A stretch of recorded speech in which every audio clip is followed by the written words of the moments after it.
Hello, everybody. Welcome back to another episode of Wrestling Doesn't Make Sense.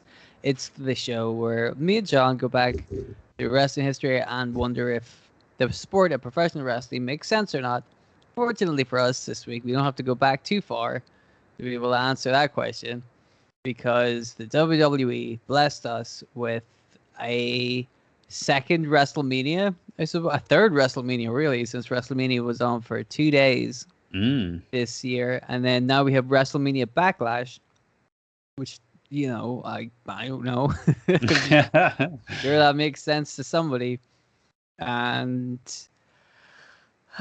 boy, we got some stuff to talk about. We do indeed.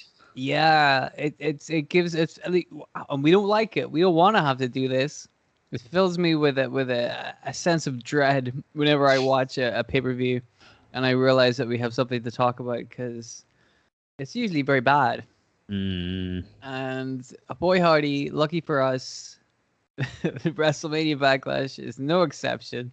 So I guess we'll just get into it. What we're going to do is we're going to give a little... we're going to leave one special match till the end. We're going to single it out, leave it till the end. I think you all know what that match is. If you've seen the thumbnail for this video, I think you already know what that match is. But we'll get to that when we get to that. So, I don't suppose you watched the pre-show. No, I did not. No, I mean, I don't blame you, dude. Usually not a whole lot of stuff happens. We had Seamus versus Ricochet. That was fun. Fun enough, you know. Seamus won, but Ricochet kind of got a little bit of heat back. So, like, oh, is there going to be a Seamus Ricochet feud? You know, the one everybody wanted. Well, to be fair, they haven't really used Ricochet for so long that I'm happy to see him get whatever he can. Right. You know, if they just use him right, do something with him, this could be interesting. Definitely. Also interesting that they couldn't find a place on the main card for the United States champion, given that all the other belts are being defended on the... Well, not all the other belts. No, there's Wait, where's the Intercontinental? Where's fucking Apollo Crews at? Yeah, exactly. What's going on here? You don't forget the women's tag team titles weren't defended either. Well, they were kind of defended like the 2 days beforehand. And a real feel-good moment where Natalya and Tamina Snuka finally win the tag titles, not at WrestleMania. Yeah. Some fucking dick-ass episode of Smackdown that nobody's going to remember. What the fuck? Oh, yeah, and AJ Styles and his friend are probably taking it easy, too. Of course, yeah. That's interesting. On one side, on the Raw side, you've got AJ Styles, well-known professional wrestler, great, one of the best of all time, and a virtual unknown who people aren't too sure about, new character, don't know if he's a good wrestler. And they're the tag team champions. Interesting. That's the kind of dynamic, isn't it? Yeah. I like how SmackDown were like, we'll do the same thing. Because on the card that I have, chronologically, I know this isn't the way that it went on the show, but the first match I have on this card is that SmackDown tag team title match. Okay. Which was the Dolph Ziggler and Robert Roode, the Dirty Dogs. Yeah, although it seems like WWE didn't want to label them as the Dirty Dogs. It's more them labeling themselves as the Dirty Dogs. The way I see it is they call themselves the Dirty Dogs, and the WWE were like, we don't like it. And somebody said, why don't we spell dogs with an A-W? So it sounds funny. Vince McMahon's like, now we're talking. This is funny. You know, that sounds to me like the way that went down.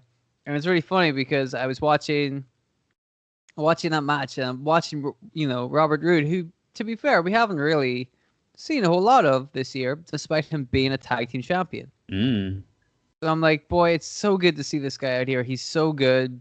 He's crisp, but like his shit means stuff. He's very deliberate, you know, very old school. It's a joy watching Robert Roode finally out here. And it's a good thing he's a tag team champion, because that way I'll get to see him on TV a lot more. Because that's what we want to see. The guys who are good at wrestling doing some wrestling, right? Of course. I mean, naturally, of course, they lose the tag titles.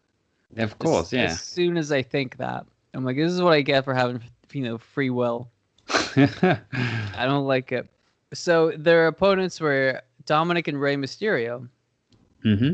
Rey Mysterio, a legend in the business. Great, everybody loves Rey Mysterio. But Dominic Mysterio, still a kind of unproven commodity. Like, whenever you've seen him in the ring, he hasn't been, like, terrible, but he's also not, like, really done a whole lot to convince you that he's ready for, like, a big old run. Yeah. And then they pull this angle where they injure him, so he only appears at the end of the match. And then he wins the tag titles. What? Like, again, I get the story, right?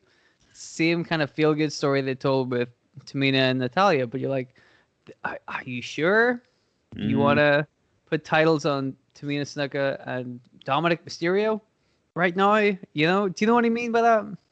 I guess so, but I think in terms of like the feel good moment of it and the history as well of having like the first ever father son WWE tag team champions, like it was something that was gonna happen at some point. I question a couple of things about this. I question one, the timing of it. Like I think if they'd waited a month to do this at Hell in a Cell, the next pay-per-view, that falls on Father's Day. What better time to do it than on Father's Day and have it mean something? But as well, like I was a bit weirded out by the just the layout of the match, like because it seemed to drag on for so long with the like 2-on-1 on Rey Mysterio, and then Dominic finally comes back in and helps him, pick up the win and everything. But like this ended up being one of the longest matches on the entire pay-per-view, and it for like a throwaway, Smackdown tag team title match. It's like, what are we doing here? Surely they could have condensed this a bit. Right, the story would have got over a lot better if they'd have made it shorter, because then they really were just beating up on Rey Mysterio for an abnormally long time. Like they really should have called Dominic Mysterio out way before that, but they didn't. So that also was very kind of strange. Also, and we know this because we've seen many frog splashes in our day, including like 14 of them at SummerSlam last year, I believe it was. But like, that was not a very effective looking frog splash by Dominic Mysterio. No, it's very gentle looking. It looked nice when he was in the air. That looked great. But he, like, very, very safe landing. Yes, yeah. I did not feel like that would have knocked anybody out for the 3 count at all. But hey, that's kind of nitpicking. At least he hit it. Yeah. You know what I mean? At least he didn't injure himself falling at such a great height. And it was good that Dominic was the one who kind of hit the big move that got the 3 count as well. Yeah. I mean, that was nice, but also, like, is that really what wrestling is now? Just, like, nice feel-good stories? I mean, after the last year, we kind of need a few feel-good stories, don't we? Right, and the feel-good stories are from Tamina Snuka and Dominic Mysterio. Like, why can't we have a feel-good story with some of the good guys? Yeah. Shinsuke Nakamura, perhaps. Nah, we'll do it Dominic Mysterio. Anyway, that match, I mean, it was fine for what it was. I just didn't really like the story, But everybody did their shit to the best of their ability. Yeah. I think that's fair to say. So, the next match I have on this card, which I believe was the first match, chronologically, was the triple threat for the Raw Women's Championship. Yep. Charlotte Flair versus Asuka versus Rhea Ripley. What did you think about this? I really enjoyed this match. I thought, everyone got to look pretty good in it. Maybe the spotlight wasn't really on Rhea Ripley as much as it was on Charlotte, which is the only thing which kind of, dragged it down a little bit for me. Because, when you have Charlotte in these matches, she tends to become like the focal point of attention, and I know she gets like a lot of criticism for for that very reason, essentially. Like a lot of people are sort of fed up with her always being in the title scene and blah blah blah. But like we've said before, she's such a talented wrestler that it's not as if she doesn't deserve to be in that position. But at the same time, when you've got like a new superstar like Rhea Ripley on the main roster who's still, establishing herself, it would have been nice for there to be a bit more spotlight on Rhea. But like, Asuka was always in there pretty much just to take the pin. So that was kind of a shame as well. Right, but it's clearly leading somewhere else as well. Like I think it's been a good way to transition from Asuka to Charlotte. Yeah, in definitely. terms of like a challenger for Rhea Ripley. I do agree with what you said about Rhea Ripley's involvement with the match. Triple threats are always really kind of tricky to like balance out, who gets the most attention time, which, by the way, is something we can talk about with a triple threat match that comes up later in the show as well. Mm-hmm. But I remember Rhea Ripley, like, at the end of the match, having a big flurry. But other than that, you don't really remember her doing a whole lot of like crazy ass kicking, right? No. There's a couple of spots. No, what annoyed me about this match was there were a couple of spots in this match that I don't like in any match anyway. Like Charlotte Flair does a moonsault to the outside. Mm-hmm. The two people, and I don't like that spot where everybody stands around catching people. But I don't like that spot because to do a moonsault, you have to turn your back on these two people. Yeah. And they're on the outside of the ring. Like, it's a very silly move to just turn your back on your two opponents and then backflip towards them. You know what I mean? Like, I hope this hits. That's silly, right?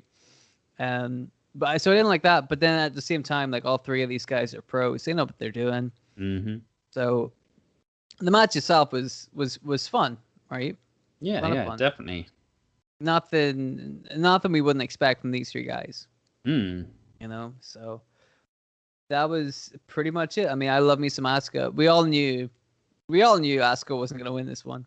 But god dang it if she isn't just so entertaining. It's so much fun to watch. So long as they keep putting her on TV, I can't complain too much about this. I mean, there will be other things I will complain about later. As you know. So that was a fun match. We're not doing so bad with wrestler matches so far. Mm-hmm. But then I think chronologically was the match we're going to leave for later, right? Yeah. And then came the other women's title match, Smackdown women's title, Bayley versus Bianca Belair. Mm-hmm. I think we've talked about Bayley kind of recently about how good she's been as a heel. This heel run has been a treat. And so, like, when you see her now, she seems still a little bit removed from the kind of point she was at last year. But she still has, like, this great look and this great vibe about her. You know? Like, she's such a pro as well that she still makes it look legit. And Bianca Belair is fun to watch. Oh, absolutely. She is fun to watch. She does a whole lot of stuff. And again, it's not outside the realms of possibility, the stuff she's doing. But she does it well, and she does like fun, unique stuff that keeps people interested. So I thought this was the match of the night. Oh, okay. I really, really enjoyed this one. Well, I fair play to you. I did enjoy it a lot, and I thought it was a good back and forth match that, was a good showcase for Bianca Belair. And Bayley more than held her own as well, obviously.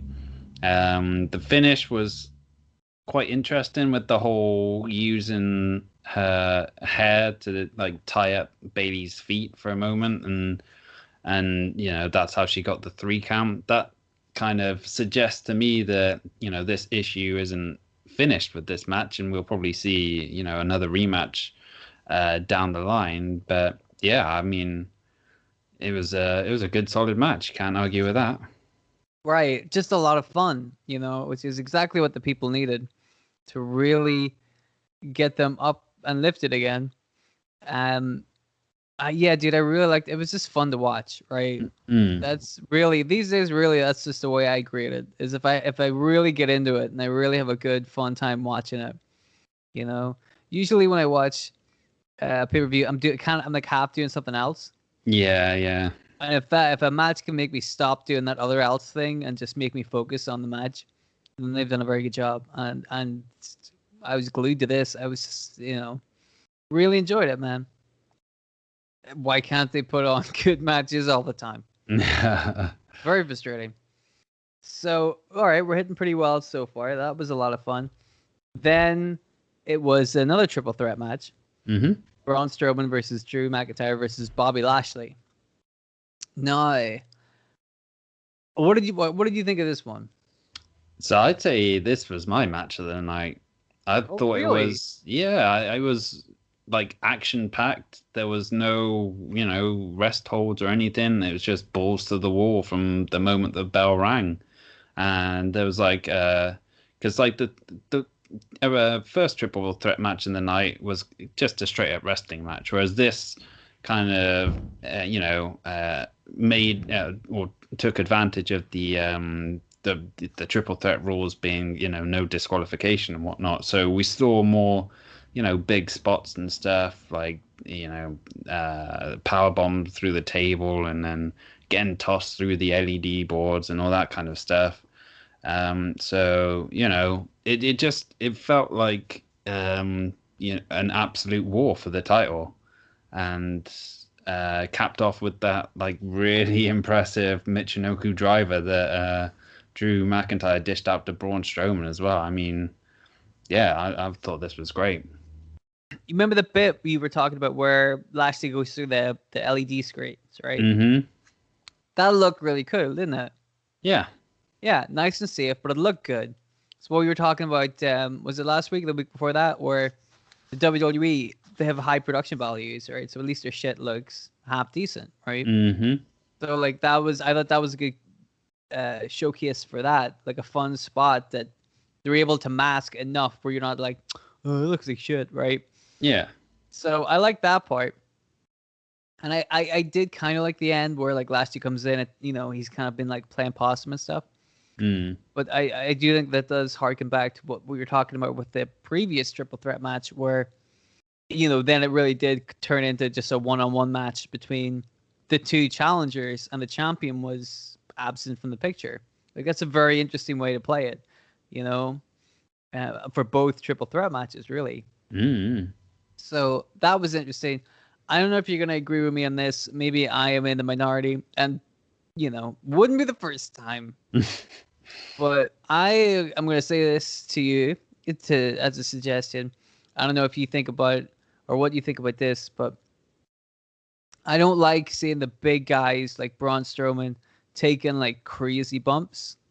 Like that Michinoku driver looked like sick, but also like Braun Strowman's a big guy, right? They don't really teach the big guys how to take bumps like that because they don't expect him to take bumps like that, right? And then right after that, there was a German suplex on the outside, which again, like you gotta do a lot of lifting and rotating to get a guy over your head.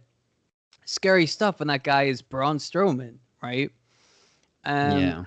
Earlier on, he does remember he like runs off the barricade and like does a flip and almost fucks his neck up. Yeah. Doesn't have to do that stuff, right? Because then it's scary. Then you got like this big fucking guy doing all this stuff that kind of like looks unnatural. Mm-hmm. Like I know they're kind of similar in height. Drew McIntyre is a tall boy, but it does look it looks a bit weird when they're doing a lot of these big moves in one match to one guy, right? Hogan only body slammed Andre once. Do you know what I'm saying? And I get that the business has moved on. We've all changed. However, for example, the match after this, there's a big like superplex spot off the top rope, which is hard to take as a big deal when we've just seen Braun Strowman get thrown over somebody's head like 3 times in the match prior to that. Do you know what I mean? I guess so. But I mean, the way I look at it is, this is not something that happens in every Braun Strowman match. You're not getting him thrown around by, like Dominic Mysterio or whatever.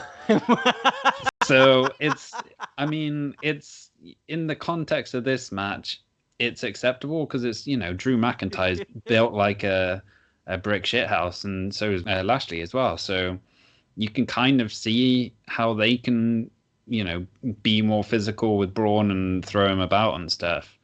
But yeah, I get where you're coming from, because it is, well, it can make other stuff in other matches not look as kind of effective when they're doing all this stuff to like a big guy like Braun, and he's still alive and kicking and whatnot. But yeah, I know it's weird, right? So, but like also it's kind of like, oh, how did this 7-foot tall guy break his neck? I'm like, oh, I was just doing a flip. You're like, what?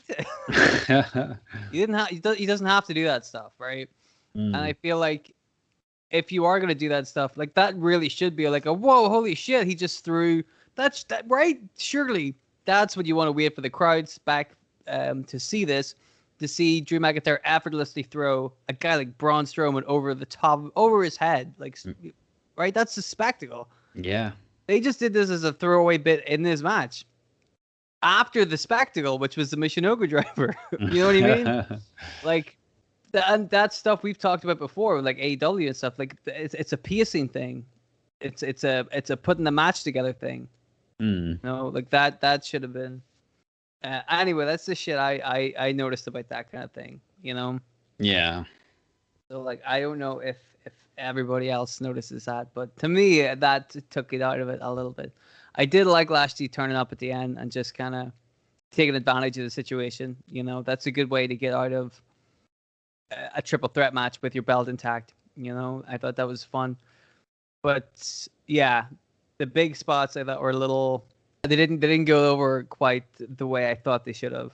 If that makes any sense. Fair enough. But still, like, not too bad, right? Yeah. Not so bad.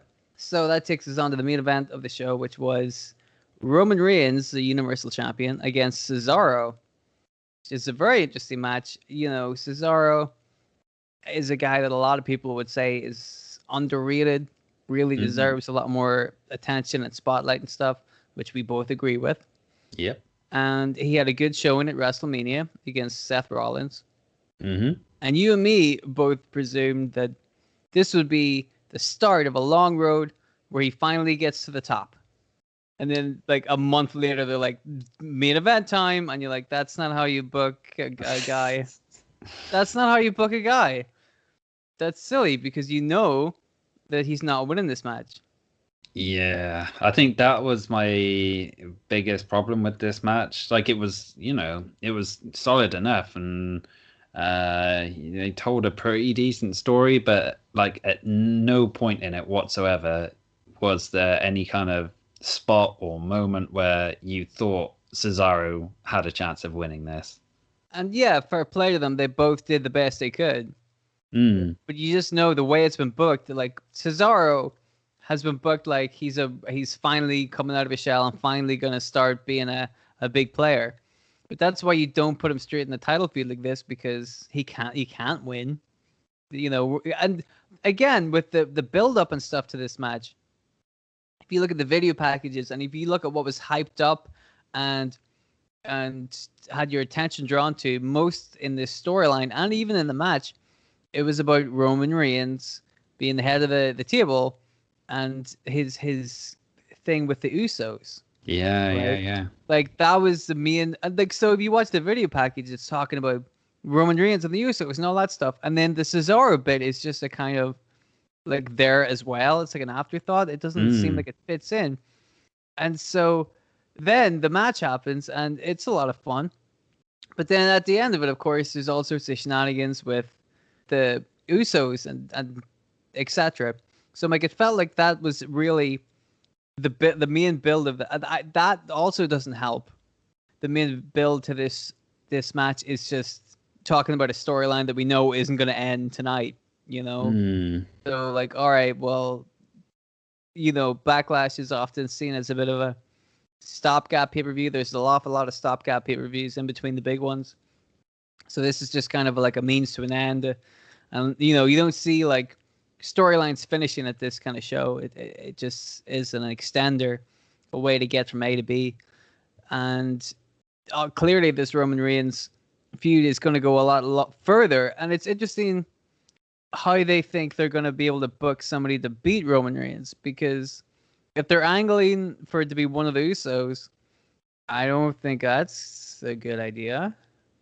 Yeah, I don't think you'll get too many fans buying into that. Like, as good as the Usos are, you know, the audience pretty much still sees them as a tag team, and that kind of stigma is hard to ignore or, you know, erase or whatever. So, I mean, that's not to say I haven't enjoyed the whole head of the table storyline and the way he's kind of, you know, beaten down Jey Uso in a way to kind of crush his spirit and then become his, you know, lackey. But now that Jimmy's back and sort of speaking in Jey's ear and trying to like convince him that, you know, they don't need to do that, it's an interesting story, and it's got lots of potential for, like, you know, where it can go. So you'd think at some point it will lead to some sort of title match, but I don't think, like you say, I don't think it's the one that's going to end Roman Reigns' Universal title reign, that's for sure. No, I think that would be a bit of a shame if that's how they ended it, because, like you said, the storyline has been a lot of fun so far. All the people involved have been doing a really, really good job, including the Usos. They've all done a very, very good job. But it doesn't seem like a fitting conclusion to that story for one of the Usos to win the championship, because, again, like, they haven't done a great job of like building up to that point. You know, very interesting time that we're in, where the creative are coming up. Like, there's some really good matches on the show, and they were really good, and the storylines kind of make sense. Like, but they're getting to like the wrong conclusion. You know, so they're like, let's push Cesaro. Yes, that's good, but is this the way we get to that? You know what I mean? The feel-good stories you were talking about earlier, that's great. That's exactly what you want. But are these the people you want telling that story? And it's the same with the Uso thing. Like, this Roman Reigns story is great. The best thing Roman Reigns has done in years. This is lots of fun. And the way they're telling it, you know, one of those people should be the guy who beats Roman Reigns. But are those people, you know, are the best people for that job the Usos? Are the crowd going to eat that up? Or, you know, I feel like other people could be in that spot, and it would make more sense, you know? Yeah. Or that the Usos are part of a bigger storyline, you know? Like, there's going to be a little bit more to it. But then again, you get to the point where you're like, well, how big is this storyline? You know, is this like the NWO where they just forget to end it? You know, like, that's a very important thing too. Or the Authority, whatever. Like, will they know when this shit's outstayed its welcome? But again, like, at the moment, we're still well away from that kind of that area. We're all still enjoying the storyline. We're just interested to see where it goes. I really like this match, despite the fact that we all knew Cesaro wasn't going to win. I still, you know, every time he kicked out of one of Roman Reigns' big moves, I still was like, yeah, come on, Cesaro, yeah, you know. So I like that. I thought it was a fair enough main event. I like the story. I like Roman Reigns. I loved the bit at the end where, I hope you saw this, where Cesaro passes out and the referee rings the bell and checks on Cesaro, and then he like wakes up. I don't know if you can see this, but there's a bit where, like, because he's been choked out, right, in kayfabe. Right. So there's a bit where, like, he regains consciousness and he wakes up and he's like, what? And he kind of like scuttles across the ring and he goes up to the referee and he's like, what happened? Did I win? And the referee's like, no, you lost, because like he passed out, so he's like lost that short-term memory. Like, he doesn't know what happened. Yeah. Fucking, what a pro. Yeah. Because for a moment I legit, because he's like scuttling across the ring, like clutching at his throat, because he's just regaining consciousness, and for a moment I'm like, holy shit, is he actually choking? Somebody save Cesaro. No, he's just really good. He was just selling. And you're like, boy, that's smart, dude. That is smart. So Mm. what do they do with this smart guy? They have the Usos come out and beat the shit out of him after the match. And then then they have Seth Rollins come out and beat the shit out of him for no reason. Mm-hmm. Because they were doing a storyline or something. And I thought that was over because of the WrestleMania thing. Yeah, yeah. And nope, here comes Seth Rollins, and he beats the shit out of Cesaro. And I don't think that's the way to get this guy over, is it? Well, it doesn't come across as very interesting considering we just had that WrestleMania match between them where Cesaro got the big win, which kind of primed him for this, Universal title run. Like a run at the Universal title. But yeah, it just seems like a step backwards, I guess. But then I guess looking at it from the point of view that Cesaro was never going to be the guy who was going to beat Roman Reigns, on this pay-per-view. So he was just there as like a transitional challenger, I think. Mm-hmm. And offering up a fresh face as for a challenger for the title as well, because like they said when he made his entrance, he hasn't received a single like world heavyweight title or universal title match in his 10 years with WWE. So this was new, and it was I guess maybe it was a test as well to see how well he did in that situation, and how people respond to him. So you'd hope that even though he lost this, it won't be the last opportunity he gets, and hopefully they see this as a success story so he can be used in that kind of position again, and maybe even one day become champion as well. But to go back to the Seth Rollins thing again, it just, like I say, it feels like a bit of a step backwards. Right. Again, like, the whole Roman Reigns thing wrapped up. Clearly, Cesaro was a transitional kind of feud guy, like a stopgap guy. So, like, a good way to continue a new feud with Cesaro to take him out of the title picture again. Yeah, have some kind of wacky interference with somebody else and start up a program that way so that Roman Reigns can focus on something else. Again, good idea. It makes sense. But is Seth Rollins the right guy for that, given that we've already seen that like a month ago? Same stuff. Like they're so close to getting something right. They're just making weird fucking moves with it, Yeah. So that's kind of how I felt about the pay-per-view for the most part. I'm like, there was some really good stuff on it, and you feel like, but you still can't feel too safe with their creative, which is always a big thing that we've had an issue with. So now they're putting on good matches, and they seem like they're using the talent better, and things are moving in the right direction. But even then, there's still like weird moves they're doing that really put you on edge, right? And you're like, I don't know, man. I don't know. So that's kind of how I see the pay-per-view. If you were to take all of those matches as they were and ask if this pay-per-view made sense, I would have said yes, for the most part. Mm-hmm. The matches were really good and they had storyline purpose. It's just that some of the issues involved are a little bit questionable, but we'll see how they play out in the future. For as a whole, if it was just those 5 matches, yes, this pay-per-view would have made somewhat of some sense. However, we kind of neglected to talk about one match in particular, which we're going to talk about now. Unfortunately, I'm really not happy with this because it involves my arch nemesis, The Miz. And I'm not a big fan of talking about him normally. Mm-hmm. This is a match that was between The Miz and Damien Priest. Yep. Young, cool-looking, new prospect, Damien Priest. Nice, talented guy. Destined for greatness. Etc., etc. So. Yeah. So this was booked as a lumberjack match. I don't know about you, but I certainly was like, why is this a lumberjack match? I was like, why is this even still happening? This feud's been going on since, Royal Rumble. They should have conceivably wrapped up at WrestleMania with Bad Bunny and everyone moves on to bigger and better things. But Well, you see, that's the thing. That's why at WrestleMania I would have had Miz and Morrison win, because Bad Bunny's not a real wrestler, and you can use that as an out for Damien Priest.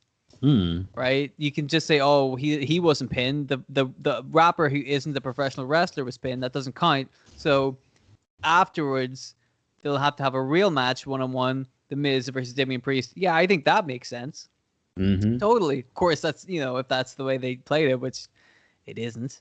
But that could have been. So the idea of them having like one more match after WrestleMania, I'm like, well, it's not crazy. But I don't see why it's a lumberjack match. This is silly. Right? Who are the lumberjacks? Where are they coming from? Why would there be a lumberjack match? None of this made any sense. And then during the show, The Miz and John Morrison did some pretty not good promos. Yeah. Backstage, where Morrison was going to go and talk to the lumberjacks, who were apparently provided by Dave Bautista, because the whole show was sponsored by Dave Bautista's new film, Some Bullshit About Zombies. I don't remember the name of the film. I refuse to learn the name of the film. I will never watch this film.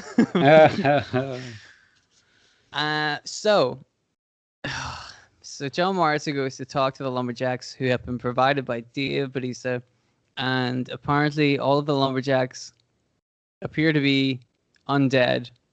So the Miz gets ready to go out to the ring for his match, and then a bunch of zombies come out, and then my heart sunk because I was like, "Oh, the zombies are the lumberjacks."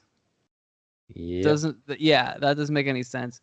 But if that's all it is, right? It's a gimmicky tie-in, like fine, fine. And then the match happens, and they're really zombies, and everybody's scared of the zombies. And then David Priest comes out, and they have this match. I'll be honest with you, dude. I paid very little attention to this match. One of them was dressed like Elvis. Yeah. Why? Who buries somebody dressed as Elvis? What the fuck? Me and my brother ended up just sending Simpsons memes to each other about the Treehouse of Horror episodes with zombies in them. Yeah. So we were doing our best to try and like come up with good jokes.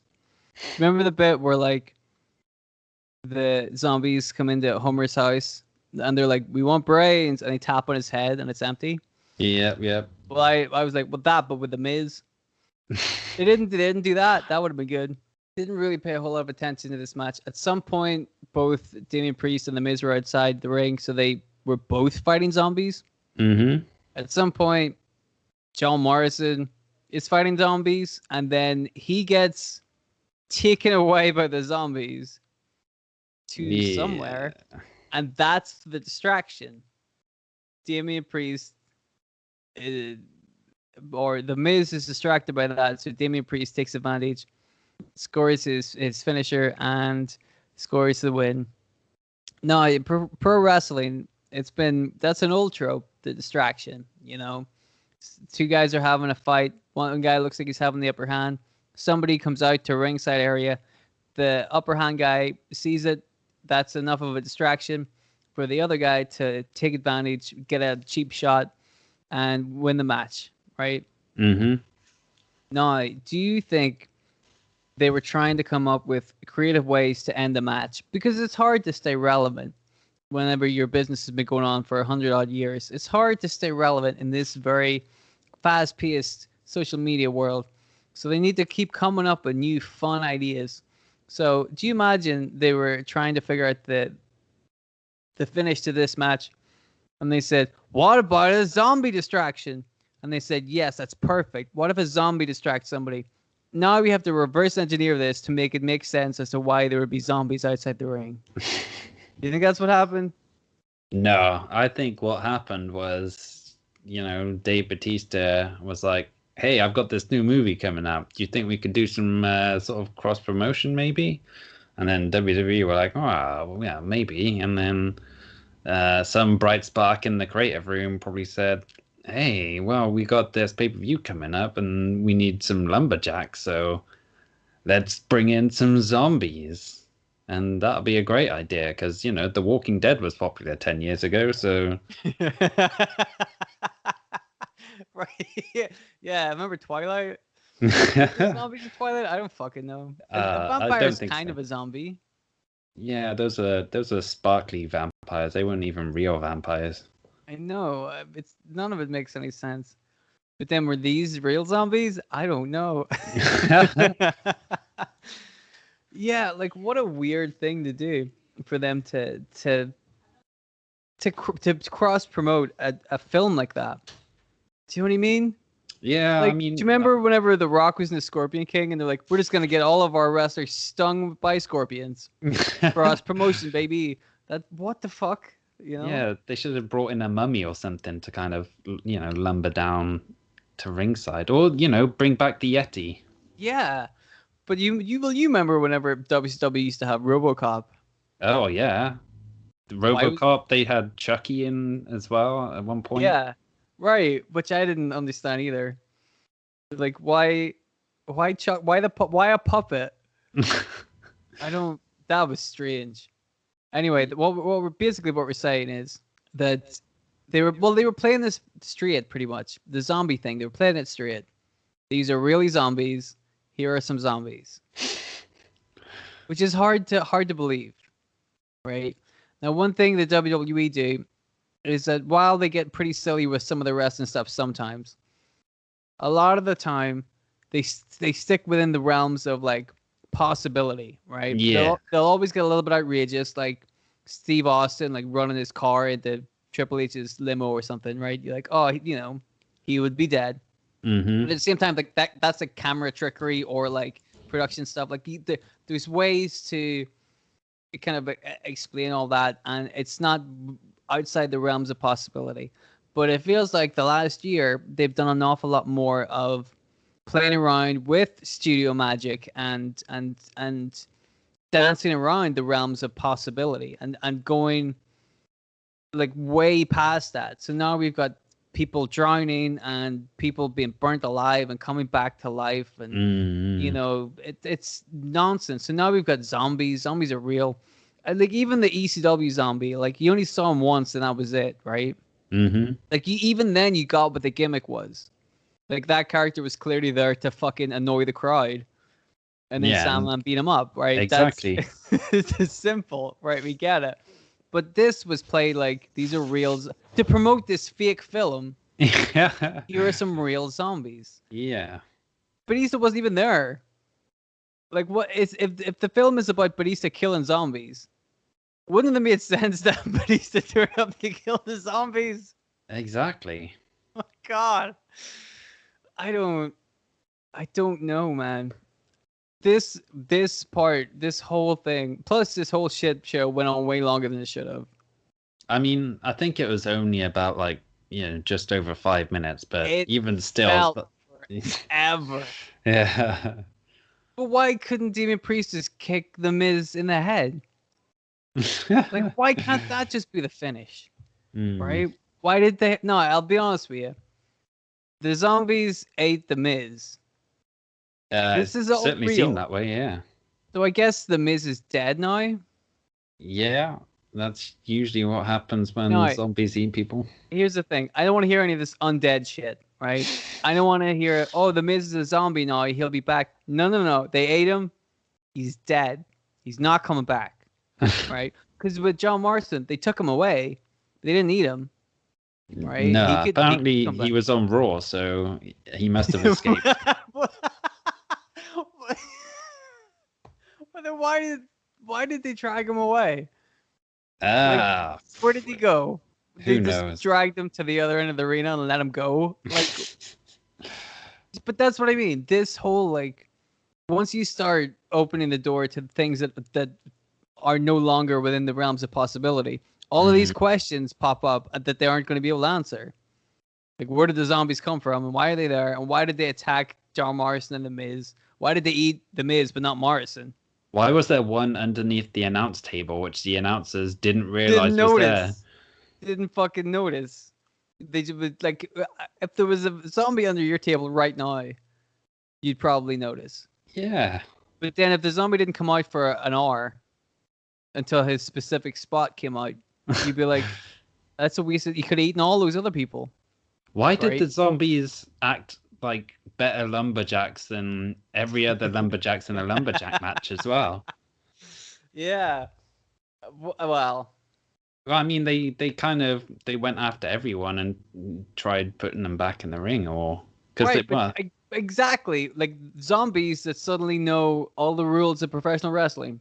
Yeah, zombies that know not to enter the ring until the 3 count, in which case it's Fergie in. Before that, like they're sitting. That's what looks stupid. 20 zombies sitting outside the ring begging for brains, and not one of them. Like they had to pretend to like get into the ring, but not really. There's nothing stopping them getting into the ring. Like that looked ridiculous, despite the fact that they were zombies. You know what I mean? Like, what the fuck? I don't know, man. So the Miz is injured or something? I believe he's injured his ACL or torn his left ACL. So the zombies ripped it. Yeah, when they were tearing him apart. So he could be out for a few months maybe, or as long as 9 months. He's out forever. He died. Saw him die. Oh, is this gonna be one of those things where next WrestleMania, the Miz walks down the magical tunnel that Bray Wyatt walked down? Oh, there you go. He's just gonna get better. I'm okay again. Like he's gonna be a zombie. They're gonna bring it back. He's gonna be a zombie, and then at WrestleMania, he's gonna walk down that tunnel, and he's like, "I'm the Miz again," and he gets beaten by something else. What else can like a zombie turns you into a zombie, and a vampire turns you into a vampire? So like, what else could we? Well, a werewolf would turn you into a werewolf. Yeah. So next year he gets bitten by a werewolf, and he just becomes the werewolf Miz. I couldn't think of a good pun. Yeah. So this match really took it out of me, man. Mm-hmm. I was starting to have fun with this show. I was like, hey man, maybe pro wrestling doesn't suck after all. Yep, sure fucking does. And that's what sucks about the WWE. Like it seems like we said, it seemed like they were on the way to making a better creative.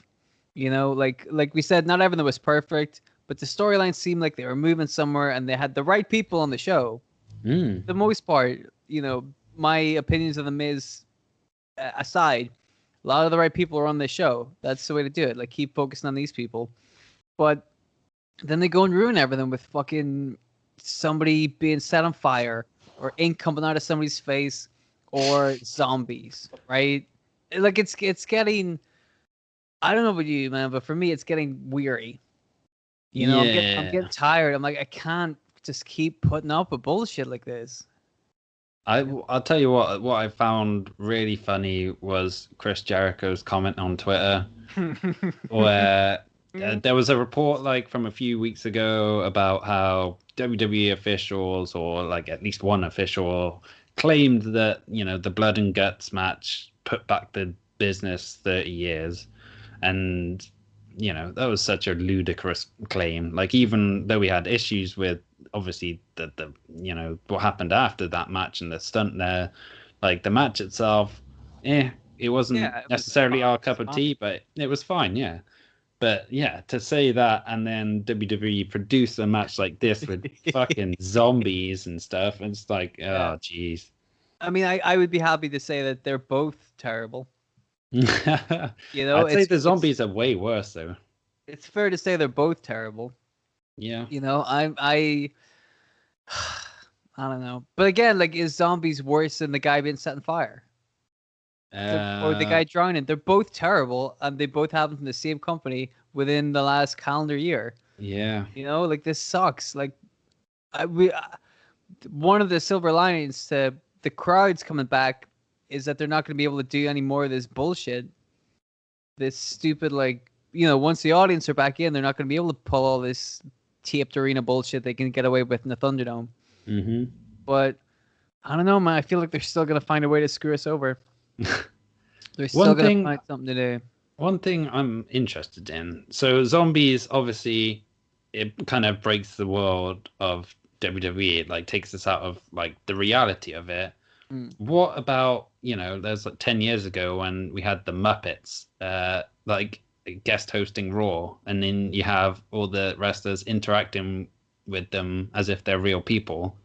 Is that not sort of a similar sort of thing though? Like where it's... No, I don't think so. Because if you were on the Muppet Show with like every celebrity under the sun, they all react the same way to the Muppets. They don't go, "It's a fucking dude," right? Like, this isn't a good trash-eating green monster at all. It's a fucking man. Like the way people generally interact with the Muppets, like Kermit's been on like the Tonight Show. You know what I mean? Like the way that the people interact with the Muppets is as if they're just regular people.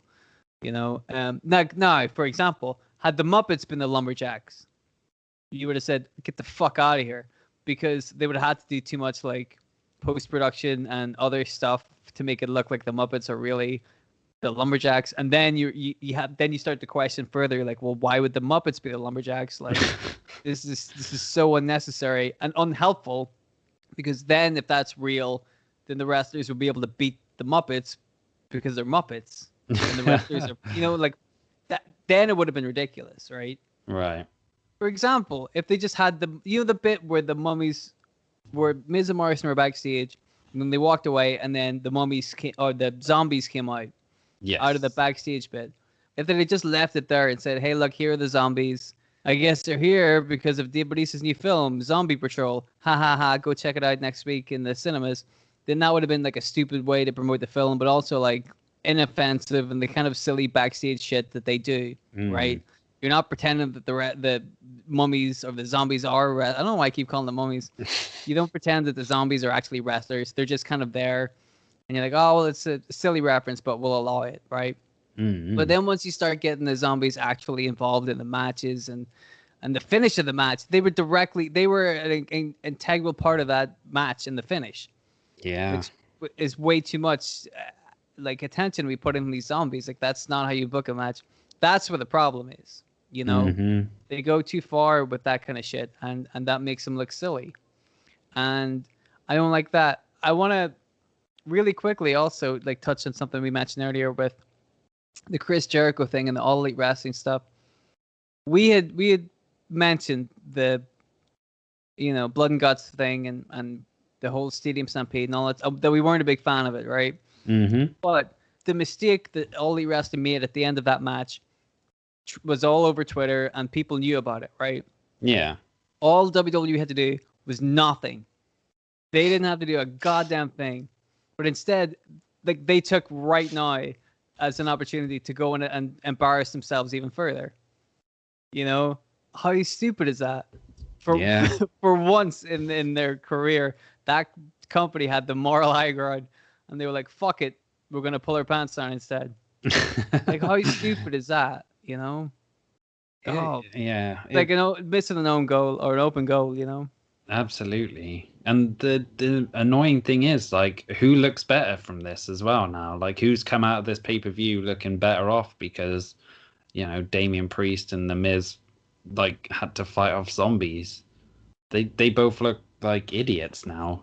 Damien Priest, his main roster thing, he did very little in a match where his tag team partner was a professional rapper, not a professional wrestler.